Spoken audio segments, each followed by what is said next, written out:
Hey there everyone. I know this is less than ideal lighting conditions. We've got lamps on one side and window glare on the other, but I wanted to wrap up on this real quickly, just in a effort to relieve my little brain from dealing with Napoleonic rules and things like that. I decided to play a light scenario of lock and load, and I've been playing the Honneur and Patrie expansion for Heroes of the Gap.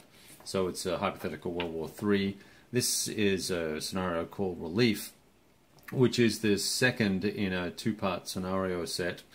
And it really is NATO, the French trying to hold this bridge here, this canal, this bridge here that's underneath this dude, and trying to, stave off. Well, they're actually counterattacking, and then there's a response by the Soviets, which is what this this game scenario represents. And there's additional reinforcements that are fed in from the first scenario. There's additional reinforcements that are brought in. So lots of French armor, little armored relief group of these AMX 10Ps and RCs and things like that. And then an M1 and an M2 and a couple of squads of infantry. Excuse me. So, interestingly, in this scenario, it provides a lot of artillery, and I think that adds another dimension to the game once you start layering in artillery and a fair amount of it as well. It becomes pretty interesting quickly. The goals of the scenario were simply for the Soviets to have more units in order on this side of the board of the canal than on that side of the board. And if they were doing really well, they could have more units on the last board back here than the NATO forces. And unfortunately, that didn't happen, mainly because of the artillery. And that's what I wanted to just share a little bit about this with you. The Soviets started out with a fairly strong force, and I really thought they were going to steamroll right through the French, because these French armored units are really weak, right? 311s, they're just little armored cars or scout cars. They do have some better vehicles here. These AMX 30B2s, they're 6s, but if you compare that to a T-72 or maybe a T-80 for a start, the T-80 is a honking bad boy, right?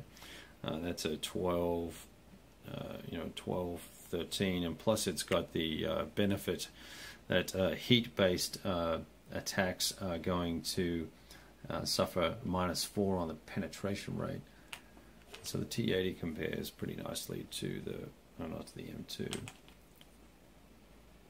but to the M1, right? So you can see that. And the T-64 is not a bad little tank either. And what else do we have on here for the Soviets? We had 72 somewhere. Had a Hind at one point, and then of course the deadly PMP2 with its you're just gonna mess with me, aren't you? Anyway, they're deadly, trust me. They have a penetration rate of 16 minus the 4, which is 12. That makes it pretty nasty. Just looking for that T-72. Where here he is. So he's a 10-11 on the front armor. See that there. Right, so the artillery really made the difference here, and it weakened the French significantly. The Soviets started to lay this artillery down right at the end, and then turn 6 is a 7-turn scenario. So you've got to force yourself across the bridge. You can't kind of mosey up and cherry pick off guys and kill everybody. You've got time limits, time crunches on the game. Now, there is an element to that makes you feel like it's a little bit of a forced situation, but we've got to assume that there's always a sense of urgency going on with all these little battles that we're playing here, and they're trying to create that sense of urgency. And I tend to like this more than kind of the ponderous, lumbering Panzer-style battles where they're 25 turns long and you spend 10 turns closing and 10 turns fighting. Here, we're on a much smaller set of terrain. It's a focused effort. We can imagine there are probably other things going on either side, and orders being shouted, and let's get moving. And the Soviets, of course, I always try and use a little bit of Soviet doctrine from what we know. and what we've read about how they might approach things, and that seems to work for me. Of course, the Soviets paid quite a price. This was a sacrificial attack. I slammed a BTR up here, put them adjacent to some units here so I could spot them and then shoot at them. Deliberately putting it here so that it would get shot at, and then start providing a little bit of cover for the advancing forces. It is an impediment to line of sight, a degradation of line of sight going through. So that was my little plan there.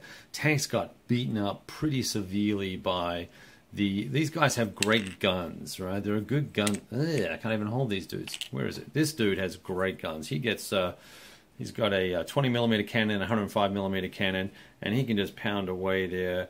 He only has a 3 penetration, you can see here, 3 penetration, but a 13 for the standard unit, for the 105, which is decent enough to cause all of these armored units here to pause and be careful, not just rush in and try and take on the French armor. So a very finely balanced scenario.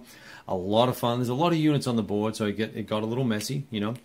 The artillery caused havoc here, killed 2 leaders off eventually, back-to-back artillery missions, and then a mortar fire from the French wrapped up 2 more squads. And once I did a quick count, I realized that they didn't have enough units to gain a majority over on this side of the board, assuming that the French did nothing else for the rest of the turn and the next turn, and just sat back. There was no way there were enough forces here, so the Soviets really would need to bring put some units at risk, which would probably end up being shot up, because I took this. I just knocked a piece on the floor.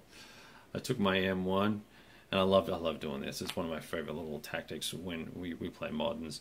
Is you take your M1, you drive it into the building, right? You rubble the building, and you've got to roll less than your armor.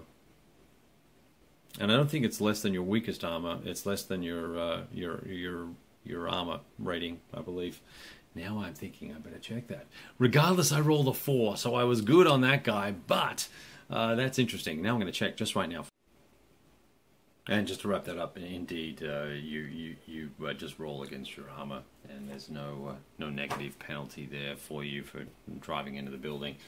As long as you roll under your armor rating, you're fine. And of course, with the 16, there's never a problem. So now you roll with boxcars, it's a problem, right? That's a boxcars, and actual boxcars will indeed destroy your tank and make you bail out, but otherwise you're fine. So just don't roll a 12, and you're in good shape. It's worth the risk.